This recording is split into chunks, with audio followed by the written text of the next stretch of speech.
I'm Liz Faublas, and this is Currents. Christians are paying a heavy price tonight in the violent Middle East. An enormous bombing in a Christian suburb of Damascus, Syria, has killed about 50 people. The destruction is being described as huge. That's the word both sides of the Syrian civil war are using. This video from Syrian state TV shows the wreckage of 2 car bombs exploded in the main square of the suburban city of Jaramana. Witnesses report 4 blasts. Living in the town with the Christians, many families who fled fighting in other parts of Syria.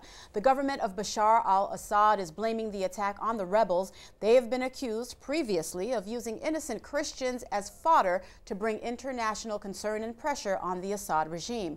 Late reports from the scene are that hospital corridors are clogged with injured. The Syrian civil war started as a peaceful protest in March of 2011. The protests in Egypt, no longer peaceful, are forcing Christians there to halt plans for a summit meeting between Catholic bishops and the leader of the Coptic Orthodox Church. Tawadros II, installed only days ago as Coptic Patriarch, was to sit down with the leaders of Egypt's Catholics to form a strategy for addressing what they describe as the emergency crossing the country. The reasons for postponing the session until mid-December: the rising violence and tension, especially in the Egyptian capital. While in some quarters of Cairo, chaos seems to be overwhelming, the Muslim Brotherhood is calling on the army to protect them after arson and ransacking attacks. CNN's Reza Sayah describes scenes in the middle of Tahrir Square that at times appear more festive than furious. Egypt's 1 million man demonstration against President Mohamed Morsi. We're going to go right to Tahrir Square and show you what it looks like.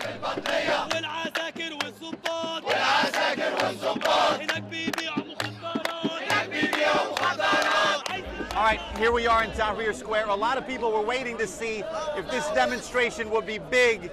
It is big. It's an incredible sight here. This is what it looks like on the ground, and this is what it looks like from way up above. Tens of thousands of people have packed Tahrir Square in what is the biggest demonstration ever since President Morsi took office. This crowd is energized, they're fired up, they're excited. Sometimes you see scenes of celebration like this. Sometimes the mood is chilled out. And sometimes the mood is intense. We've shown a lot of ugly pictures of violence and clashes during these protests, but if you walk around Tahrir Square, you're going to meet some of the nicest people you've seen. Like all of Egypt, most of them are Muslims, many of them are devout, but you're not going to find too many hardline Islamists here. Instead, these people represent the moderates, the Western-style liberals, women's rights groups, youth groups. All of them are here calling on Morsi's ouster, or they want the president to reverse his decrees. I'm here because this is our country, all of us. It's not just for our president. He wants the Muslim Brotherhood to be in control. I am a very simple Egyptian man. I have five kids. I'm worried about their future. All right, we are in the heart of Tahrir Square, where a lot of people have been camping out, even entire families. This is the Zafar family, husband, wife, and their 3 kids. Yasmin, can I talk to you real quick? Come here real quick. So you're here with mom and dad? Yeah, okay. We're protesting against Morsi. Don't you have school tomorrow? Yes, I do. We can stay till he left. Protesting can get you hungry, but not to worry, plenty to eat here. This is rice pudding, and over here, some grilled corn. Here's a mini revolutionary. What's remarkable is that many of these groups here were divided after the 2011 revolution. The key question moving forward is how effectively can they stay united in opposition to President Morsi? And the other question, what can President Morsi do to contain the outrage? Many Egyptian judges are also opposed to the Morsi power grab, and the top 2 appeals courts stopped working today in protest. But another court in Cairo this morning sentenced 7 Christians to death for insulting Islam. The insulting question: being involved in that crude, amateurish video on the internet 2 months ago. Well, with Christianity under attack around the world, there is added urgency tonight to American Cardinal Edwin O'Brien's trip to the Holy Land. The Pope has charged him with defending and promoting the world's most holy site. He's in Jerusalem now. As he prepared for his journey, Cardinal O'Brien also issued a call for all to stand vigilant against the growing threats to people of faith. We talk about religious freedom. It's not just freedom of worship. It's freedom to carry out our traditions in a way that is not impinged by government harassment or control. And years ago, even 10 years ago, we would not have thought that this would have been a problem in the United States. But it is a very serious problem. It's certainly not the condition of the Christians in the Holy Land or in other places. But there is a gradual but real moving in on the government to isolate our activities in the United States. We can become pretty soft in our cultures, Western culture, certainly in the United States. We pick and choose what beliefs we'll take out of our church and go through the externals and not really struggle to keep the faith alive. And the secular influences in our country certainly rub off and are influencing our Catholic people. And I think to hold to the basics of the truths of our faith, it's going to take sacrifice anytime, anywhere, among any people. And sometimes we Americans can forget that. And I would hope that the more we become conversant with the trials, not just in the Holy Land of our Christians, but the tremendous persecution of the church in China and other places, in Korea and Vietnam. We have to become more aware of what they're going through and realize why they're so steadfast, because the church and the faith means everything to them, and sometimes it does not mean as much as it should to us. Cardinal Elia Dalla Costa, the Archbishop of Florence during World War II, is being honored by Israel's Holocaust Memorial. Yad Vashem is recognizing the Cardinal's heroism in rescuing hundreds of Jews from the Nazis. The title bestowed upon the Cardinal, Righteous Among the Nations. Up next, Catholic relief from Cuba to New York as Currents continues after the break.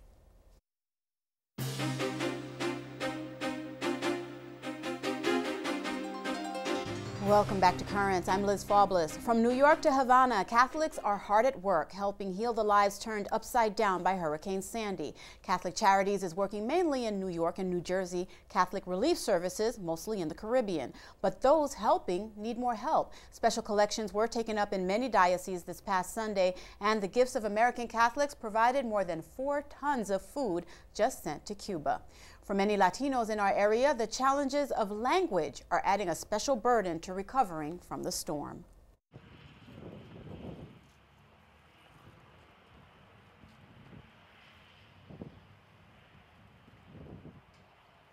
Father Brady told me to please to help them translate and let them know where to go, who to talk, or what they need, you know. So through the parish we can help them. Because I see so many people in need, they need help, but they don't know where to go.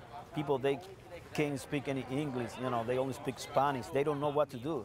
People, it's like they don't have any paper. They're afraid to ask for help because they think they're gonna be, you know,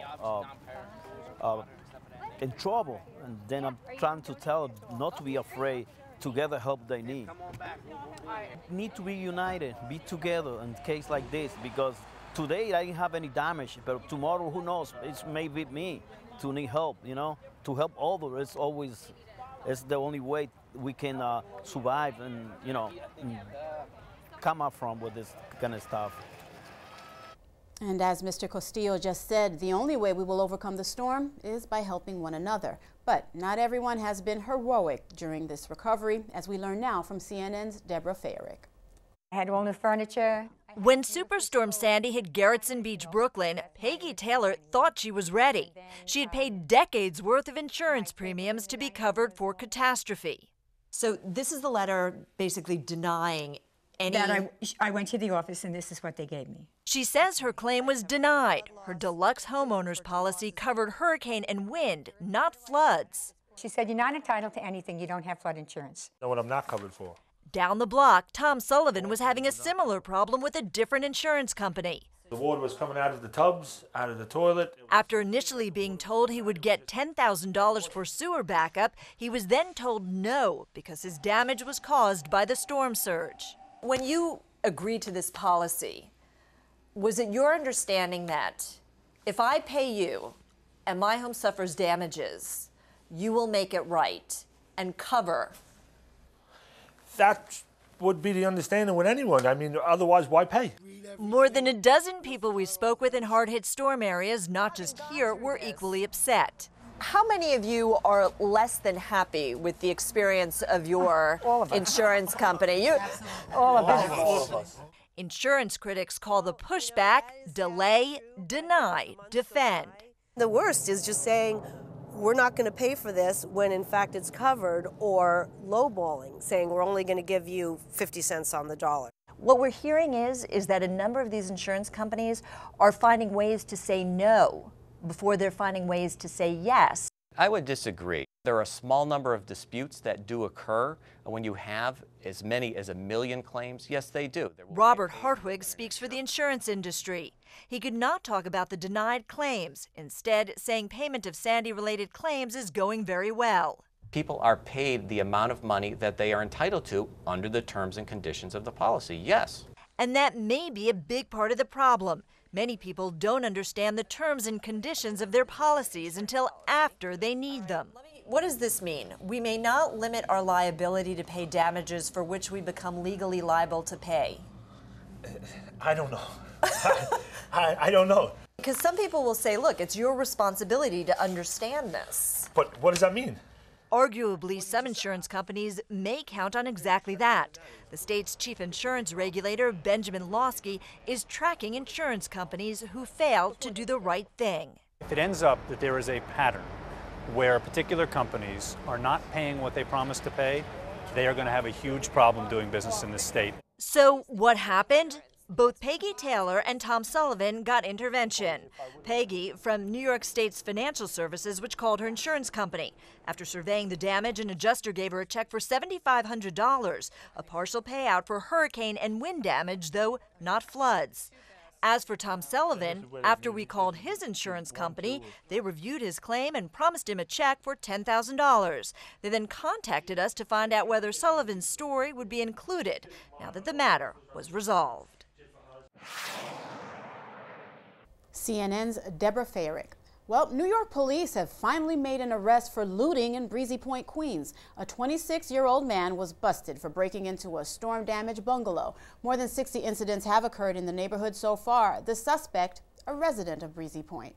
Next on Currents, Catholics and Sex, a provocative interview after the break. Welcome back. An about-face for the young actor who said his show was filth and urged viewers not to watch it. Angus Jones is on the program 2.5 Men. His statements bad-mouthing the show came in a video on the website of his Seventh-day Adventist church. Jones makes $8 million a year. In a statement, he apologized for the filth remark. How television portrays father figures will be examined by Rome's Pontifical University of the Holy Cross at a conference next spring. One of the organizers say fiction plays an important role in shaping the habits of society, and TV series often show the father as being the family's problem, requiring the family to rupture. The university hopes the conference will offer TV producers the opportunity to reflect on their craft. A Catholic theologian's new book reflects on some very provocative questions. Why are we sexual? Why is sex so alluring? What is the purpose of sex? Christopher West is the author, and he's coming to St. James Cathedral in downtown Brooklyn on Monday evening for a talk titled Male and Female. He created them. Today, I asked Mr. West why that theme. There's a key discussion in the New Testament when the Pharisees come to Jesus to question him about divorce. And Jesus says, haven't you read that in the beginning God made them male and female? See, that call back to the beginning is an invitation from Jesus to ponder the original meaning of masculinity and femininity. You know, something has gone wrong in the modern world, and not just in the modern world, it goes back to original sin. Jesus came into the world to restore creation to the purity of its origins. And the great gift of theology of the body, the work I've been doing for 20 years, trying to to unpack this for a popular audience is really to help men and women reclaim their authentic sexual identity as it was in God's original plan in a very sexually confused world. Okay, and speaking of your body of work, I want to also discuss Fill These Hearts, which is the title of your new book. And as I understand it, and as you just mentioned, you want to deconstruct the idea of Christianity as a repressive, anti-sex religion. How do we do that? Well, you know, it's so important that we understand that the Bible from beginning to end tells a story about marriage. You know, this idea that somehow Christianity is opposed to the body or against the body or opposed to sex, this comes from our fallen nature, this fear of the body. This is not authentic Christianity. From beginning to end, the narrative in Scripture uses sexual imagery, and by that I mean the imagery of man and woman in marriage, to reveal God's eternal plan of love. This is what makes our bodies not only something biological, but something theological. Our bodies are a proclamation of the mystery of God's love itself. This is what it means that we're male and female in the image of God. And you might say, I am out to fight this idea of this repressive approach to the body and sexuality with every ounce of breath in my body. This is not authentic Christianity. Christopher, I appreciate that passion, and I also appreciate the fact that this is a very timely topic. Both the book, both your discussion next week. Given the tone of today's society with regard to sexuality, especially as the Church Universal looks to address issues such as same-sex marriage and drive home the importance of marriage and family, the timeliness of your discussion, is that by design, or is this a body of work that has taken you decades to produce and to bring now to the fore? Well, by design or by necessity. You know, I stumbled upon this theology of the body by my own search and my own need for answers to my questions. And what I discovered in John Paul's teaching is basically this. He's saying to the modern world, okay, you want to talk about sex? Well, okay, but let's not stop at the surface. Let's go into the depths of what Scripture calls the great mystery of our creation as male and female, and the call of the two to become one flesh. If we stop only at the surface, Liz, we end up with something terribly distorted and even pornographic. But if we enter into what Scripture calls the great mystery of our sexuality, we discover we are at the very heart of the gospel itself. The great mystery of sexuality is this. It refers to Christ and the church. Christ is the bridegroom and the church is the bride, and our destiny in heaven is one of an eternal marriage. The very reason we're male and female, the very reason we're created as sexual beings by God, is to be a sign here and now of our eternal destiny of this marriage with God and the communion of saints forever. And this is why the enemy attacks our sexuality, to keep us from recognizing who we really are. Christopher, you talk a lot about restless yearnings that we feel in our bodies and our spirits. Was it difficult to reconcile themes so provocative, themes such as desires and sexual confusion, with our role as Christians on a path toward God, on a path toward our given destiny? Well, it certainly can be challenging, and it's because of our fallen nature. Our desires for love and union are good, and in the beginning, God made us male and female and gave us this yearning and desire precisely as the power to love in His image. But here's the tragedy. The first result of original sin is shame in our nakedness. Why is that? Why did shame enter the picture? John Paul II has some beautiful reflections on this, and he says it's because the sexual desire has become inverted. If we want to use some fancy terms here, the Greek is eros and agape, two terms for love here. Eros is sexual love, romantic love, the love of desire. Agape is that sacrificial or divine love. Well, in the beginning, they were naked without shame precisely because eros expressed agape. But here's the tragedy of original sin is that the two become divided. And we have divine love in one corner and we have sexual love in the other. And people say the craziest things like keep God out of the bedroom. Whoa, time out. If we're kicking God out of the bedroom, I don't know what's going on in there, but I can tell you this, it's not love, because God is love. And we must recognize the very first miracle of Jesus is at a wedding for a reason. He came to restore this divine wine to the sexual relationship. And we must learn to drink deeply of this agape love so that, as Pope Benedict says, Eros can again express agape, divine love. We have to reunite the two. A compelling interview with Christopher West, his book, Fill These Hearts, and his talk at St. James Cathedral in downtown Brooklyn this coming Monday, December 3rd, starting at 7 p.m. Up next, why you might not want to win the lottery, as Currents continues. Okay, well, we would be remiss not mentioning the Powerball lottery drawing set for tonight. It's pretty much the talk of the town. The jackpot stands at $500 million, but you may not want to win, as we hear now from CNN's Lisa Sylvester. This is the stuff of dreams. I'd probably buy my wife a new car. I'll be able to pay off my student loan. Retire, most definitely. $500 million before taxes. That's how much you can win in the Powerball jackpot. If you win, you can buy a lot of stuff. But what about happiness? Well, it turns out those cliches, money can't buy you happiness, money doesn't make the man, a fool and his money are easily parted, there's some truth to them. Only about half of all lottery winners are happier 3 years later, says Michael Boone, whose Seattle firm advises big lotto winners. I think Henry Ford said it really, really well. He said that money doesn't change a person, it simply unmasks them. And I think that really is what happens. So people have an opportunity to do all the things that they dreamed of, and sometimes those are good things and sometimes they're not. Christmas 2002, Jack Whitaker of West Virginia had the only winning ticket in the $314 million lottery jackpot. 2 years later, his wife said that she wishes she had torn up the ticket. Their lives in shambles. Their 17-year-old granddaughter was dead after struggling with a drug addiction. Whitaker faced multiple lawsuits and was arrested twice for drunken driving. Abraham Shakespeare, Florida, was murdered after winning $31 million. Then there's Amanda Clayton, a young mother who won $1 million in the Michigan lottery. She made headlines when she continued to collect food stamps. She was found dead of an apparent drug overdose. Are these winners just unlucky, or is there something more? Psychologist Aldwin Tart says big payouts can isolate people, thrust them into a world of wealth that is foreign to them. Long-lost family members may hound them. There's a guilt factor, who to help out and who not to.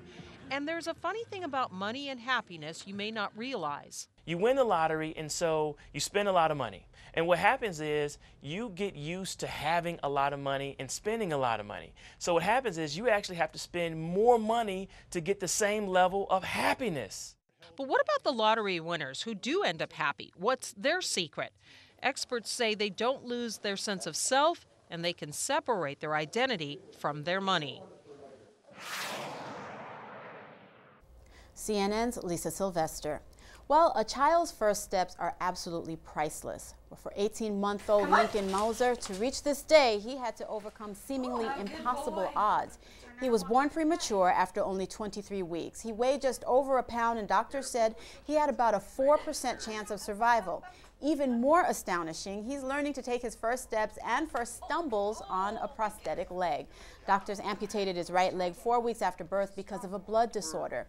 Now his parents say he's getting into all the cabinets at their Oklahoma home. As we see with young Lincoln, what once seemed the stuff of science fiction is now the work of scientists. But what if the work got out of control? What if the robots took over? At Cambridge University, they're worried about just such a possibility. And as CNN's Phil Hahn tells us, they're launching a new center to investigate.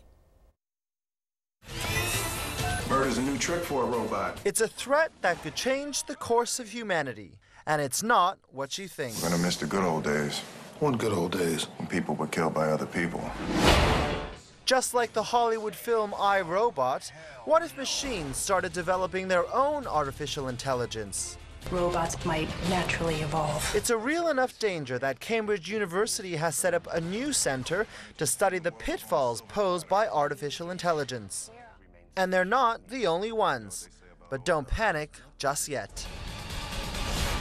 But if there's a transition into a situation where perhaps the balance of power changes between us and artificial intelligence, I think that is far more likely to be something that happens over a period of time. While the kinds of robotic technology seen in films may still be a long way off, billions of dollars are being spent each year on developing artificial intelligence in military systems. The U.S. has already developed a slew of high-tech gadgets, from pilotless drones to machines that can run faster than Usain Bolt. Other robots with artificial intelligence include creations that can even walk on ice or detect uneven terrain. While many of us may have visions like this scene from the hit Terminator, where the Skynet military system is destroying the planet, it doesn't look like it'll happen in our lifetime. But then again, no one ever really does know what the future holds. I'll be back. CNN's Phil Hahn reporting from London. Well, that's all for tonight. Be sure to join us again on Thursday. Until then, visit us online at currentsny.net. For all of us here at Currents, I'm Liz Faublas. Thank you for watching and have a good night.